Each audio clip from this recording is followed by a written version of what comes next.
अपना बना लो मेरे भगवान, मुझे अपना बना लो। सेवकों की न्याय चाहे द्वार पे बिठा लो मेरे भगवान, मुझे अपना बना लो। मुझे रंग लेना अपने ही रंग में, मुझे रंग लेना अपने ही रंग में। रंग बस जाए मेरे अंग अंग में, रंग बस जाए मेरे अंग अंग में। डोर मेरी जिंदगी की आप ही संभालो मेरे भगवान, मुझे अपना बना लो मेरे भगवान, मुझे अपना बना लो। ईर्ष्यान फूंका कामना ने मारा, प्रभु ईर्ष्यान फूंका कामना ने मारा। कृष्ण ने मुझको दुखी कर डाला, कृष्ण ने मुझको दुखी कर डाला। ममता के बंधनों से अब तो छुड़ा लो मेरे भगवान, मुझे अपना बना लो मेरे भगवान, मुझे अपना बना लो।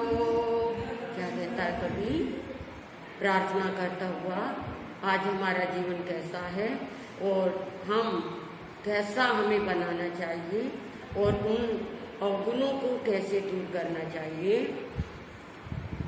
गुनाहगार मैं हूँ दयावान तुम हो, गुनाहगार मैं हूँ दयावान तुम हो।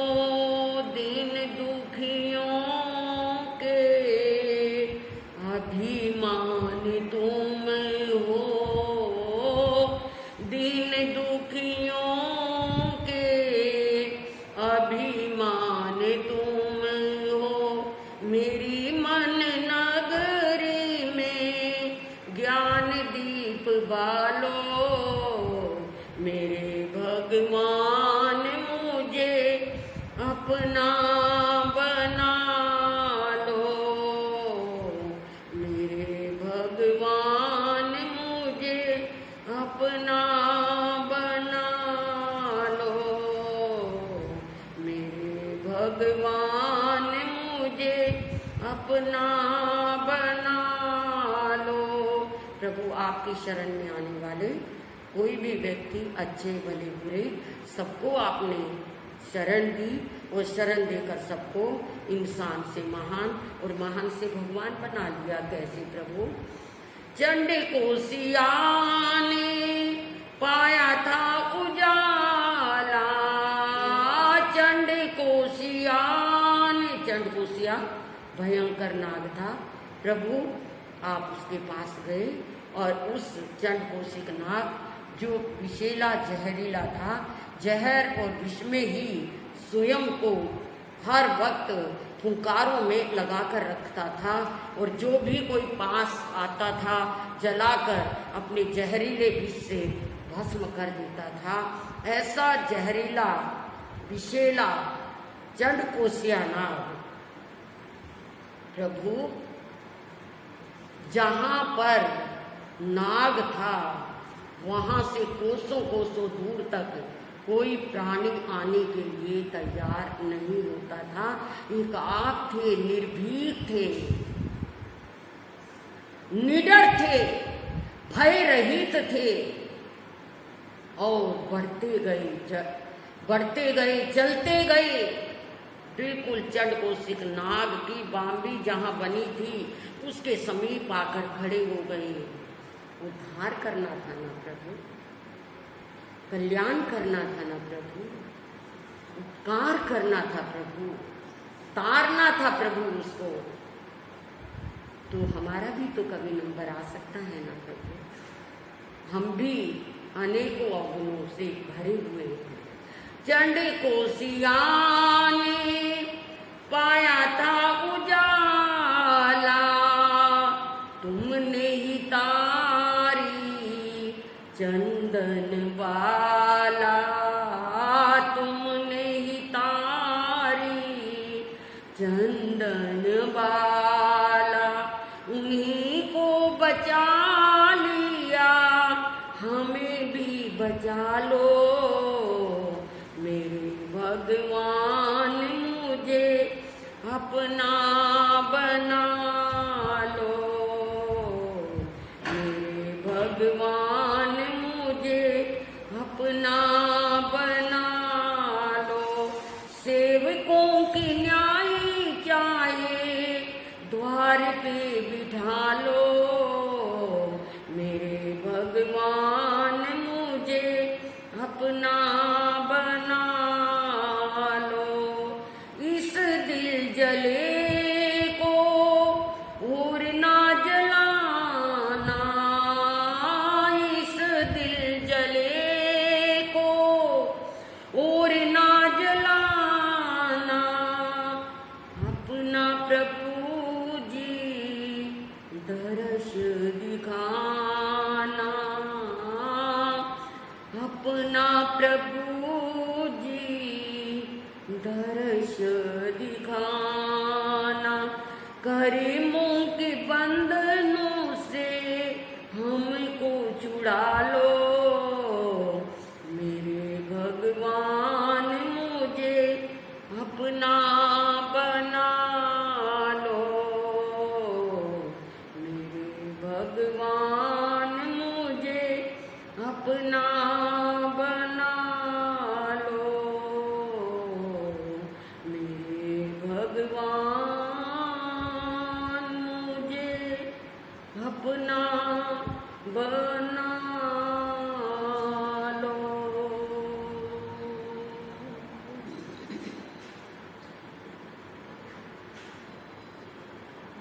इस भजन की मांगलिक पंक्तियां हम सबको प्रभु भगवान को पाने की, भगवान के समीप तक पहुंचने की या स्वयं में भगवान बन जाने की बहुत बड़ी शिक्षा देती है। गुनाहगार में हूँ दयावान को, ईर्ष्या ने फूंका कामना ने मारा। प्रभु इस संसार में जन्म लेकर के एक व्यक्ति ऐसा है, प्राणी ऐसा है जो ईर्ष्या की आग में जलता रहता है, मेरे और तेरे के बंधनों में बंधा रहता है। ये मेरा है, ये मेरा परिवार है, ये मेरी संतान है, ये मेरा पति है, ये मेरा पिता है, ये मेरा बेटा है, ये मेरी माँ है। ऐसा संकीर्ण विचार हमारे जीवन को क्या कर देता है। ईर्ष्या ने फूंका, कामना ने मारा, तृष्णा ने मुझको दुखी कर डाला। ये है मेरे पास, ये नहीं है, ये मैंने पा लिया, ये मैंने पाना है। कहते हैं तृष्णा किस तरह की है। आगमों में आते हैं चार शब्द, अथी नथी किंची अकिंची। अथी ये मेरे पास है, दुनिया में और किसी के पास नहीं। ऐसा मकान, ऐसी गाड़ी, ऐसा फर्नीचर ये मेरे पास है, बस केवल केवल मेरे पास। अथी नथी ये मेरे पास नहीं है, ये मेरे पास नहीं है। उसको पाने के लिए पूरा जीवन लगा देता है। हमारा भी यही हाल है। बचपन से लेकर जवानी तक, हम बुढ़ापे तक इतनी मेहनत करते हैं, मजदूरी करते हैं, शरीर को शरीर नहीं समझते। और समय आता है शरीर जवाब दे देता है, फिर जो पाया है वो शरीर पर लगा देते हैं, और पहले शरीर को जो पाना है उस पर लगा देते हैं, और फिर जो पा लिया उससे अनेकों बीमारी लग जाती हैं, और उस धन से फिर क्या है, हम शरीर को संभालने में लग जाते हैं। हजारों ख्वाहिशें ऐसी, कहते हैं शायर, हजारों ख्वाहिशें ऐसी कि हर ख्वाहिश पे दम निकले। ख्वाहिश समझते हैं, उर्दू का शब्द है। ख्वाहिश का अर्थ है प्रिय श्रोतागणों, इच्छा, कामना। हजारों हजार ऐसी इच्छाएं, कामनाएं, तृष्णाएं, चाहतें ऐसी हैं, हम कहते हैं मर जाएंगे, इसे पाना है, इसे पाना है। और उसके लिए हम कितनी बार मौत का शिकार हो जाते हैं, कितनी बार मौत से खेलने लग जाते हैं। कितनी बार आपने देखा होगा मौत के खिलाड़ी मरने पे मजबूर हो जाते हैं, भयंकर खेल खेलते हैं। इसके लिए कुछ पैसे के लिए, कुछ इनकम के लिए, कुछ कमाने के लिए, कुछ बनाने के लिए। हजारों ख्वाहिशें ऐसी कि हर ख्वाहिश पे दम निकले। मेरे बहुत निकले अरमान, बहुत पूरी की, बहुत अरमान, बहुत इच्छाएं, बहुत चाहतें पूरी की, बहुत खतरों को मोल लिया, बहुत खतरों से खेलते रहे। ऐसे खतरे जिसे देख करके आंखें बंद हो जाए, जबान खुली रह जाए, चेहरा क्या हो जाए, उस भयानक दृश्य को देखकर भयभीत हो जाए। ऐसे खतरों से हम खेलते रहे हैं, लेकिन बना क्या? जो बनाने आए थे वो कुछ भी नहीं बना पाए, और जो करने आए थे वो कुछ भी नहीं कर पाए। हजारों ख्वाहिशें ऐसी कि हर ख्वाहिश पे दम निकले। मेरे बहुत निकले अरमान, मगर फिर भी बहुत कम निकले। मेरे भाई बहनों, ऐसा ना हो, इधर मृत्यु आ रही हो, इधर मौत आ रही हो, और इधर हम भगवान से कहे हे प्रभु अभी तो मेरा ये काम बाकी था, अभी तो मुझे ये करना था, अभी तो मुझे मेरी पोते की शादी करनी थी, अभी तो मैंने सुंदर कोठी बनानी थी, गाड़ी लेनी थी मेरे प्रभु। अभी कुछ दिन पहले की बात है, बहन है, बहुत प्यार है हमारे साथ। उसने हमें बताया, अभी कुछ दिन पहले उसके पति की मृत्यु हुई। उसने बताया कि महाराज बहुत सपने लिए हुए थे, जैन साहब ने बहुत अरमान लिए हुए थे, बेटे की शादी करके जाऊंगा, बढ़िया कोठी लेकर जाऊंगा, बहुत बढ़िया कार लूंगा। महाराज सारे अरमान बीच में रह गए, और वो चले गए, ना कोठी ले सके, ना शादी कर सके, और ना गाड़ी ले सके। देखो आज उनकी मृत्यु को केवल 1 महीना हुआ है, गाड़ी भी ली गई, मकान के कोठी के लिए भी बयाना दे दिया, और बेटे की शादी के लिए भी तैयार होंगे। देखो महाराज वो रो कर कहते उन्हें देखना नसीब में नहीं, सब कुछ है, सब कुछ था, पर उनके लिए कुछ भी नहीं था।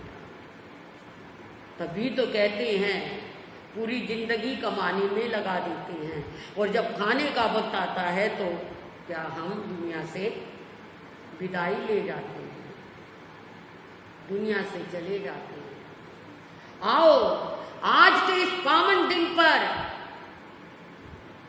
महाशिवरात्रि के दिन पर हम चिंतन करें, हमारा शिव क्या है, हमारा कल्याण किसमें है, हम शिव पद को कैसे प्राप्त कर सकते हैं, हम शिव रमणी तक कैसे पहुंच सकते हैं। क्योंकि शिव के कई अर्थ हैं। एक शिव का अर्थ है मुक्ति, कल्याण, शव से शिव हो जाना, शव से शिव हो जाना। इसीलिए देखा होगा शिव को, इसीलिए आपने महादेव को देखा होगा कि वो शव यानी शवों की भस्म लगाते हैं अपने शरीर पर ताकि शिव को पा सकें। उस भस्म को लगाने से बताते हैं कि ये तो भस्म है, राख हो जाना एक दिन इस शरीर को। ये शरीर तो गले में नाग लटका कर रखते हैं, ये शरीर तो विषैला जहरीला नाग की तरह से है, नाग की तरह से है, गले में नाग है।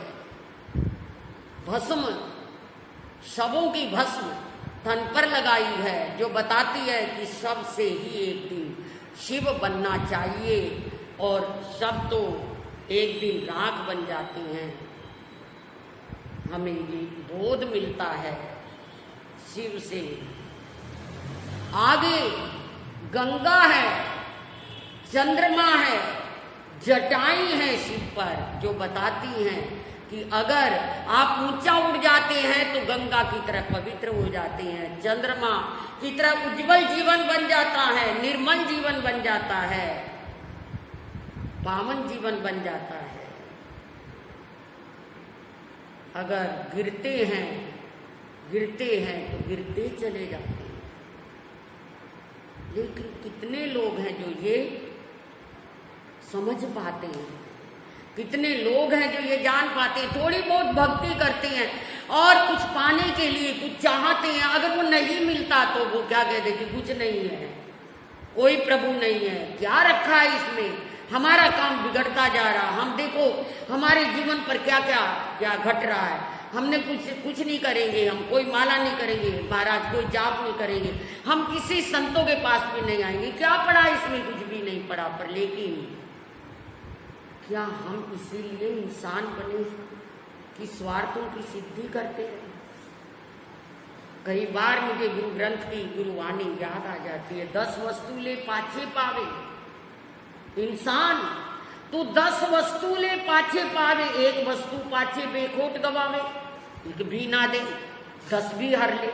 फिर मूढ़ा तू क्या करे, जिस ठाकुर से नहीं है चारा उसको कीजिए सदा नमस्कार। क्या कहते हैं, 10 वस्तु ले पाछे पाए, 10 वस्तुएं मिल गई है इंसान को। अच्छा घर मिल गया, माँ बाप अच्छे मिल गए, परिवार अच्छा मिल गया, पैसा अच्छा मिल गया, गाड़ी मिल गई, 10 वस्तुएं मिल गई, बस एक नहीं मिली।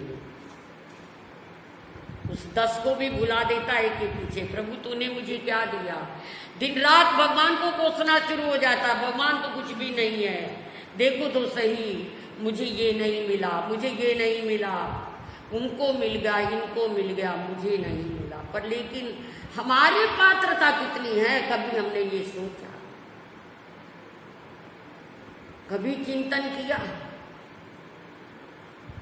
एक राजा शिव का बहुत भगत था, महादेव की पूजा किए बिना वो कुछ भी पानी तक भी नहीं पीता था। एक दिन उसने प्रभु से कहा स्वप्न में, मेरे प्रभु आप क्या है, संसार के सभी लोगों का कल्याण क्यों नहीं करते, उन्हें क्यों नहीं आप क्या है मुक्ति देते? शिव ने कहा, महादेव ने कहा, राजन इस संसार के कितने प्राणी हैं जो मुक्ति चाहते हैं, कल्याण चाहते हैं, वो तो अपनी चाहतों में ही पड़े रहते हैं, वो चाहते नहीं कि उनकी आत्मा का कल्याण हो, उनको मुक्ति मिले, उनके जीवन का क्या है कल्याण, नहीं चाहते नहीं महाराज ऐसी। तो ठीक है, आने वाली शिवरात्रि को आप क्या करना, नगर से बाहर जो आपका एक बाग है और उस बाग में आपने मेरा मंदिर बनाया है, कह देना नगर के सब लोगों को, जो उस बाग में पहुंचेगा उसे ही प्रभु उसका कल्याण करेंगे, उसका उद्धार करेंगे, उसे क्या है प्रभु सतपथ पर ले जाएंगे। जब ये सुना राजा ने कहा तो सारी दुनिया चली जाएगी, मेरे तो पूरी नगरी का कल्याण हो जाएगा। प्रभु ये आपने बहुत अच्छा किया, बार बार भगवान को नमन किया, सुबह उठा अपने सपन को याद किया, अरे मैंने बहुत अच्छा सपन देखा था।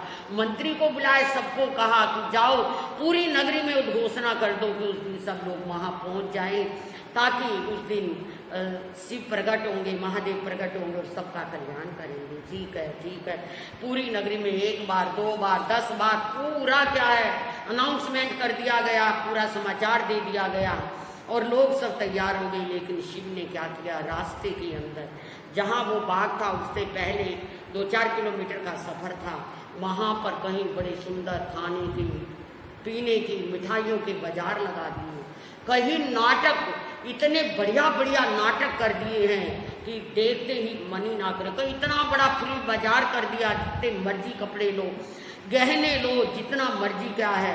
कहीं पर सुंदर सुंदर स्त्री नृत्य कर रही हैं, जो मर्जी देखो।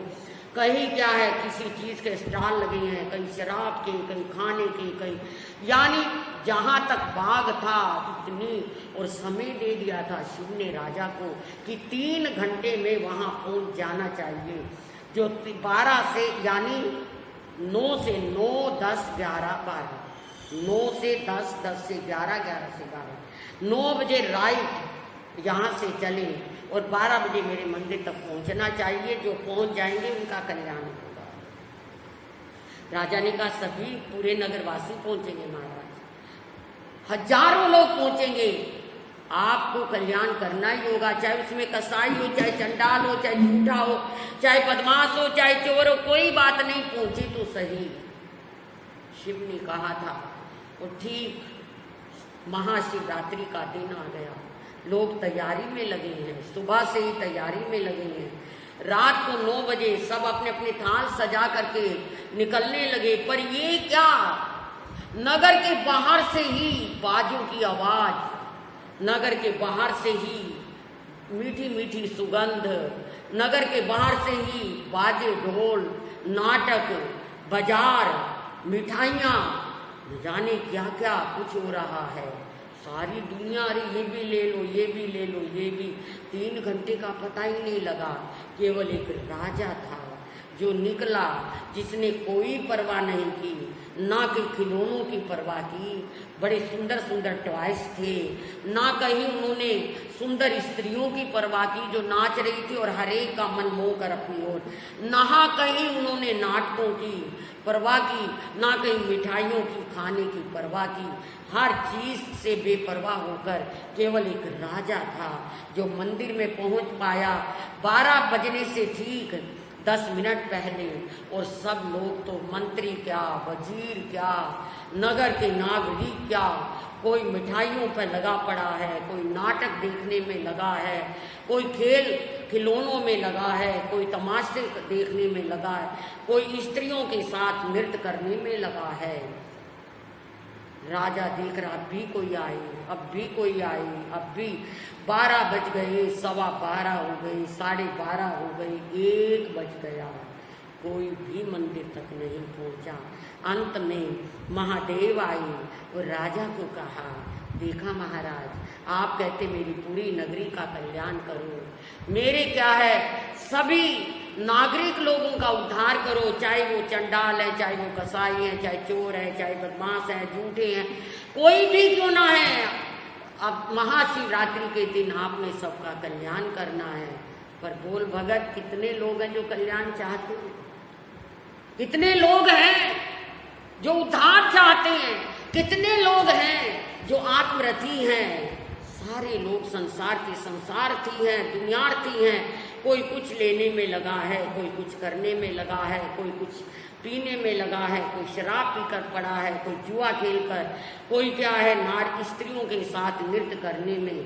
कौन आया राजन बताइए तुम्हें छोड़कर, एक तुम ही हो जिसमें एक सच्ची लगन है, तभी तुम्हें मंजिल मिल पाई है। कहने का मतलब मेरे भगवान मुझे अपना बना लो। वही भगवान को अपना बना सकता हो, वही भगवान का बन सकता है जो इच्छा और कामना से अपने आप को बचा सकता है, जो अपने क्या है क्रोध मान माया लोभ ईर्ष्या से अपने आप को दूर कर सकता है, विकारों को हटा सकता है। वही व्यक्ति कल्याण की ओर अग्रसर हो सकता है। आज के पावन दिन पर महाशिवरात्रि पर सभी प्रिय भक्तों को बहुत बहुत शुभकामनाएं, बहुत मंगल कामनाएं। शिव बनने का प्रयास करो। शिव का अर्थ भांग पीकर पड़े रहने का नहीं है। शिव का अर्थ तो डमरू बजा करके क्या है ये का ऐसा नहीं है। शिव का अर्थ है कल्याण। यदि कल्याण चाहते हो तो अपने अंदर का जहर जो नाग गले में लपेटा हुआ है, आप भी अपने जहर को कंट्रोल करो। नाग रूपी क्रोध रूपी नाग के जहर को, वासना रूपी नाग के जहर को, कामना रूपी नाग के जहर को, ईर्ष्या रूपी फुंकारे मारती हुई नागन को भस्म करो। ये आज का संदेश है महाशिवरात्रि का। तभी आप बैल पर, नंदी बैल पर बैठ पाओगे। नंदी बैल का अर्थ है वो बैल जो सबका क्या है कल्याण कर दे, जो सबको लेकर के मोक्ष की ओर चला जाए, वही कर सकता है। बाकी तो सब संसार है, इसमें सब उलझे हुए हैं। जब तक हम ऐसा नहीं करेंगे हमारा कल्याण नहीं होगा। इन्हीं शब्दों के साथ आप सबको शिवरात्रि की शुभकामनाएं, मंगल कामनाएं। श्री चतारी मंगलम, हरिता मंगलम, सिद्धा मंगलम, साहु मंगलम, केवली पनतो धर्मो मंगलम। चतारी लोगतमा, हरिहंता लोगतमा, सिद्धा लोगतमा, साहु लोगतमा, केवली पनतो धर्मो लोगतमो। चतारी शरणम पवज्जामि, हरिहंते शरणम पवज्जामि, सिद्धे शरणम पवज्जामि, साहु शरणम पवज्जामि, केवली पनतम धम्मम शरणम पवज्जामि। ये चार शरण दुख हरण जगत में, और न शरणा कोई होगा जो भव प्राण